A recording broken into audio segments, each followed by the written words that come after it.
Halo guys, welcome back to Korea Remit bersama orang Korea yang medok. Oke, pol-pol mungkin udah nonton video tentang kekerasan yang terjadi di RDMP Balikpapan yang katanya orang Korea mukul orang Indonesia. Nah, pada tanggal 28 Maret pagi ini aku mendapatkan kesempatan untuk bisa mewawancarai langsung Mbak YN ataupun Mbak Yunita yang disebut sebagai korban. Jadi habis ini kita bakal nonton langsung wawancaranya kayak apa. Tapi sebelum mulai video itu, mungkin sedikit tak rangkum dan follow-follow bisa nonton video kali ini. Jadi pertama-tama yang tak rasakan, Mbak Yunita ini orangnya baik banget dan orangnya sangat tidak nyaman kalau misalnya seseorang itu harus dirugikan diakibatkan dirinya. Jadi orangnya memang baik banget.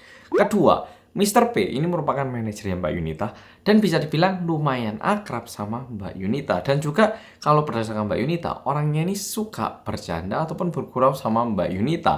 Namun, cara guyonannya ini kurang pantas. Dan setelah ini, waktu Polo-Polo nonton wawancaranya, Polo-Polo bakal paham, memang benar Mbak Yunita itu nggak kena pukul secara langsung ataupun mau mengalami luka pada tanggal 18 Maret di RDMP Balikpapan. Namun, gerawannya ini kadang kelewatan batas dan menurutku pun guyonannya ini tidak pantas. Ketiga, masalahnya ini memang benar terjadi, tapi yang diberitakan di media ini sedikit berlebihan dan Mbak Yunita sendiri merasa tidak nyaman dan udah gitu masalahnya ini sebenarnya bisa dibilang udah beres pada tanggal 20 dan pada tanggal 21. Namun beritanya ini baru muncul pada tanggal 21 sehingga ketika diberitahu di media bahwa mereka ini sudah damai, terkesan seolah-olah Mbak Yunita ini mungkin dipaksa untuk damai dengan pelakunya. Kayak gitu. Dan sebelum memulai video kali ini, mungkin di dalam video itu aku terkesan kayak senyum-senyum. Itu bukan kayak aku nggak memahami situasinya atau gimana. Tapi karena mbaknya itu juga tersenyum, aku juga kayak, oh ya, ya, kayak ngikuti senyum. Bukan kayak tidak serius, bergurau, ataupun tidak menganggap serius apa yang dikatakan Mbak Yunita. Langsung kita mulai.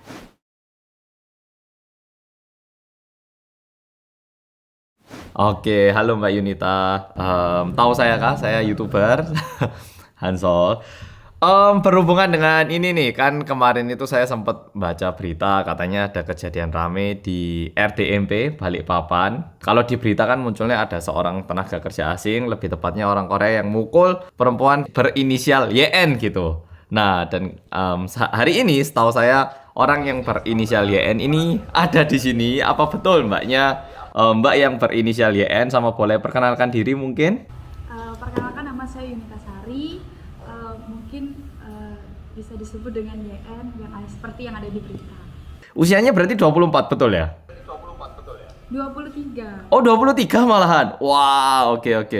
Kalau gitu Mbak Yunita ini di RDMP itu bagian apa Mbak? Bagian dokumen kontrol. Oh dokumen kontrol. Oh iya iya benar-benar saya baca di berita kemarin dokumen kontrol. Oh nih sebelum kita mulai video kali ini aku mau memastikan Mbak Yunita. Mbak Yunita sekarang kan kita lagi bikin video nih. Mbak Yunita di sini sekarang tanpa paksaan dari seseorang kayak Mbak Yunita harus duduk di sini, harus bilang kayak gini, tidak menerima paksaan apapun kan ya? Betul? Iya, tidak ada paksaan apapun. Iya, benar. Berarti benar-benar kesini dengan hati yang nyaman dan tenang kan ya? Oke, kalau gitu langsung coba kita bicara dikit Mbak ya. Soalnya kan ini sempat agak rame, banyak yang bilang, waduh langsung orang Koreanya gini-gini gitu ya, banyak keramaian. Nah, kalau di koran kemarin ataupun di berita saya baca itu kan kejadiannya katanya ada orang Mr. P namanya. Nah, Mr. P ini katanya mukul Mbak Yunita gitu loh. Nah, terus sampai Mbak Yunita ini memar, terus katanya dilempari batu, dipukul pakai handy talkie gitu. Kejadiannya sampai gitu terus akhirnya katanya dipaksa damai lah dan berbagai macam. Kalau dari Mbak Yunitanya sendiri, kejadiannya kayak apa sih Mbak tanggal 18 Mei kemarin 18 Maret kemarin itu?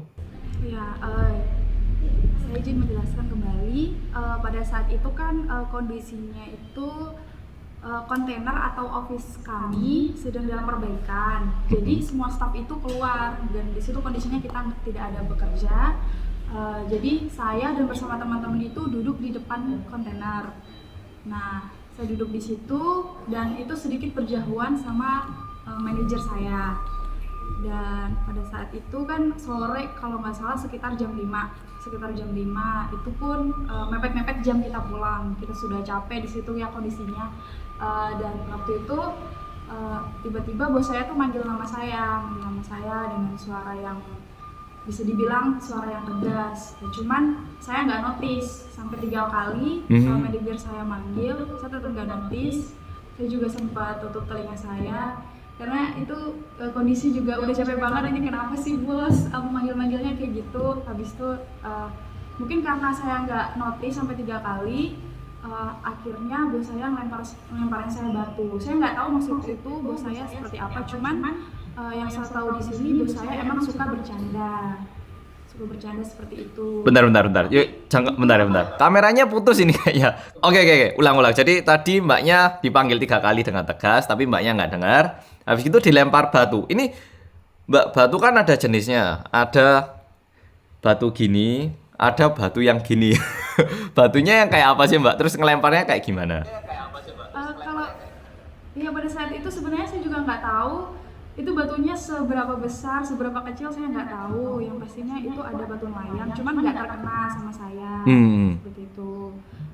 Kemudian karena saya takut kalau semuanya bos saya lempar lagi saya kena, jadi saya bersembunyi di belakangnya Pak Sugeng.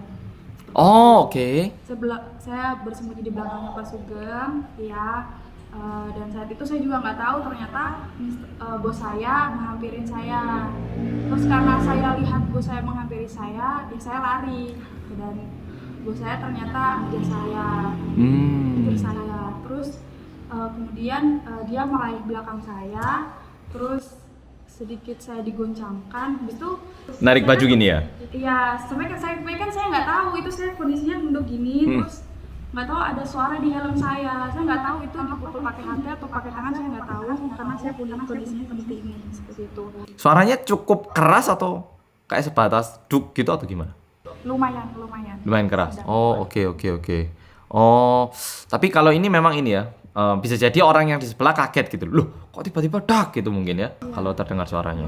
Dan pada saat itu tiba-tiba Pak Sugeng meneriakin bos saya, kayak bilang stop, ini Indonesia nggak boleh seperti ini pada perempuan. Tapi kalau seumpamanya orang lain lihat, pasti orang lain juga ngira bakalan ini nggak bagus, cewek kok diginiin, ini nggak bagus. Orang lain pasti ngira gitu. Ada kesan kayak gitu ya? Iya. Setelah kejadian kayak gitu, akhirnya Pak Sugeng negur. Habis gitu gimana kelanjutannya? Habis itu seingat saya Mr. Park sama Pak Sugeng adu mulut, cuman minta nggak terlalu notice sama itu. Habis itu kita semua dibawa ke security sih, ke kantor security buat nyelesain masalah itu. Setelah itu di security Jawa itu statusnya Mr. Park itu sih menyadari kalau perbuatannya itu salah, dan dia minta maaf sama saya juga, minta maaf sama Pak Sugeng juga. Nah, seperti itu. Dan kita di situ juga, saya juga di situ sudah memaafkan Mr. Park, begitu juga dengan Pak Sugeng, tapi saya nggak tahu perasaan Pak Sugeng seperti apa waktu itu. Yang saya tahu di situ, saya kira di situ permasalahan sudah selesai, sampai situ aja, seperti itu. Setahu saya tanggal 19 besoknya ya kalau nggak salah, itu kan udah baikan gitu sama manajernya. Apa betul? Ya. Itu prosesnya gimana? Kayak prosesnya gimana? Kayak tiba-tiba didatangi, ayo kamu harus baikan, atau orangnya benar-benar datang, kemarin maaf, atau kayak apa sampai terjadinya kebaikan ini? Jadi tanggal 19 itu sebenarnya sebelumnya di tanggal 18-nya itu kan ID badge kita kan diambil sama HRD kami. Maksudnya ayo kita selesaikan masalah ini secara internal seperti itu di main office. Jadi pagi-pagi itu saya memang udah stay di main office. Dan saya juga nggak ketemu Pak Sugeng waktu itu, saya nggak tahu Pak Sugeng ada di mana. Tapi saya udah stay di main office sama Kak Pasha, ditemani oleh Kak Pasha. Terus nggak tahu kenapa tiba-tiba Pak Sugeng datang bersama worker-worker yang lain seperti itu. Dan muncullah beberapa kegaduhan di situ. Setelah itu kan di main office itu kan ada Yunita sama Mr. Park. Sudah ada Yunita sama Mr. Park, cuma Pak Sugengnya nggak ada. Nah, setelah itu pas udah ditahu Pak Sugeng bersama worker itu datang ke main office rame-rame, saya habis itu udah nggak lihat Mr. Park itu ada di mana, dan itu muncul beberapa kegaduhan. Cuman waktu itu karena kita maunya selesaikan dengan baik-baik, jadi kita sempat rapat internal juga bersama foreman, supervisor, pokoknya orang-orang penting kayak perwakilan gitu Kak. kayak supervisor foreman dan Pak Sugeng juga. Di situ ada juga bos Korea kami. Perusahaan saya juga bilang kalau seumpamanya manajer saya itu udah di-cut karena masalah ini.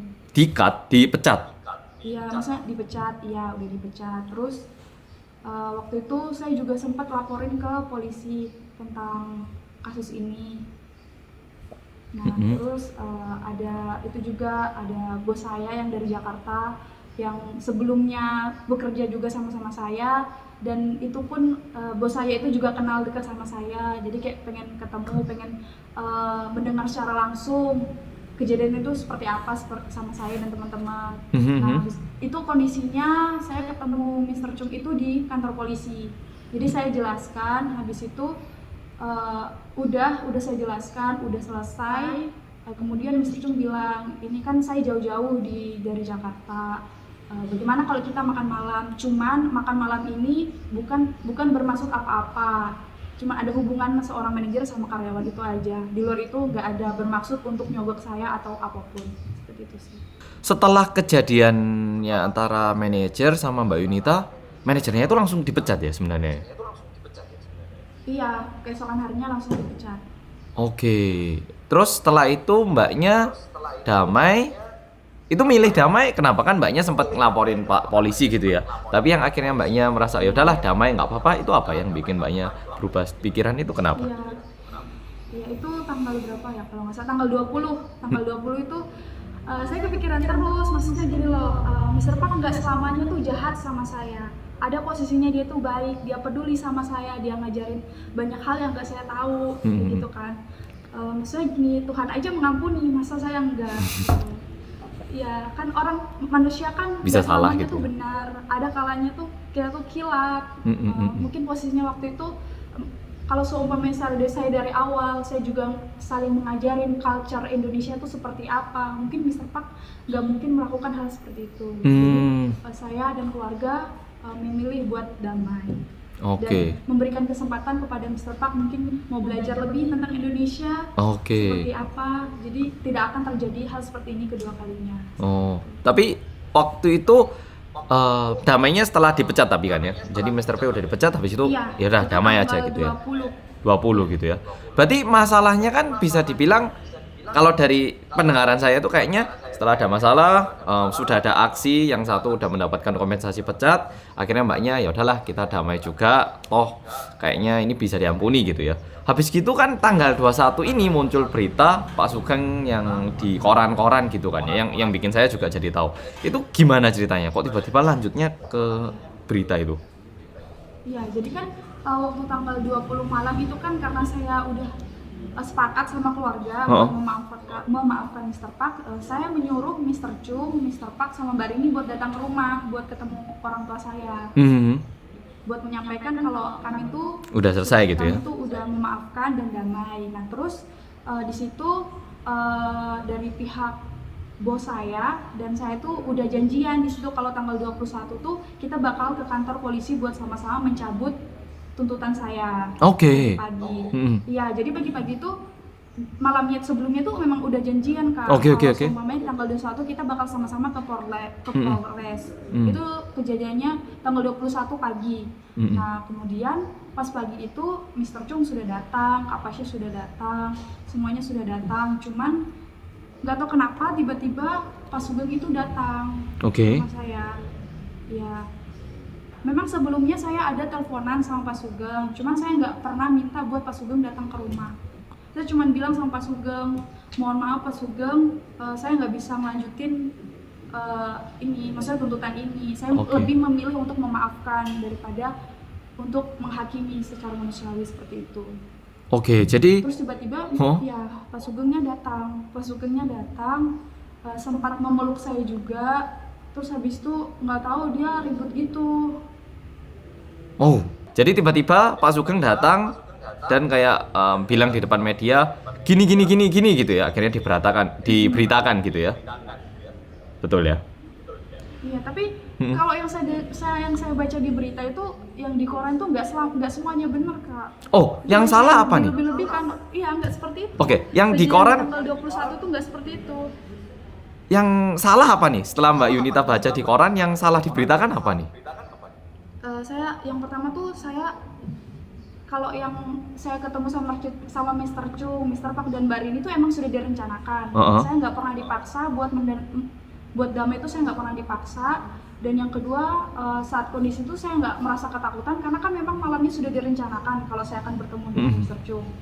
Ya, terus saya nggak tahu yang masalahnya Mr. Chung Mr. Chung. Saya nggak tahu permasalahannya yang Pak Sugeng itu yang dia bilang dia dilempar ke Tembok. dia dipukulin sama Mr. Chung, itu saya nggak tahu.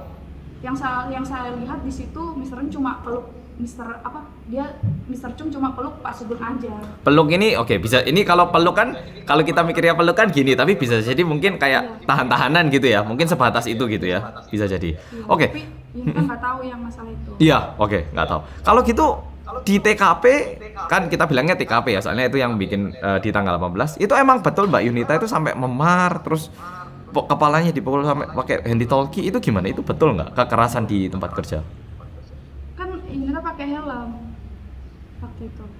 Jadi di hari H juga tidak ada luka ataupun tidak dipukul atau gimana lebih tepatnya? Kalau itu kan mukulnya dia pakai helm, jadi nggak ada luka.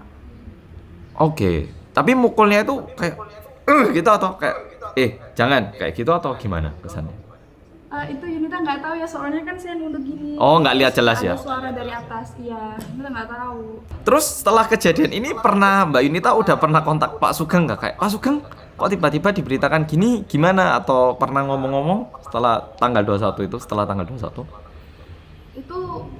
Itu saya sih nonaktifkan semua sosial media sih, jadi saya di situ kondisinya nggak berhubungan sama siapapun gitu. Oh, berarti tadi pagi ya, cuman tadi pagi saya buka WhatsApp, Pak Sugengnya ada nanyain kabar saya aja. Kalau Mbak Yunitanya sendiri sekarang sebenarnya perasaannya gimana sih? Kan ini lumayan jadi besar ya kasusnya ya, masuk di berita, ada yang dipecat, terus yang Pak Sugeng juga bilang kalau ini harus dituntut lebih keras gitu. Kalau dari Mbak Yunitanya sendiri sekarang gimana sih?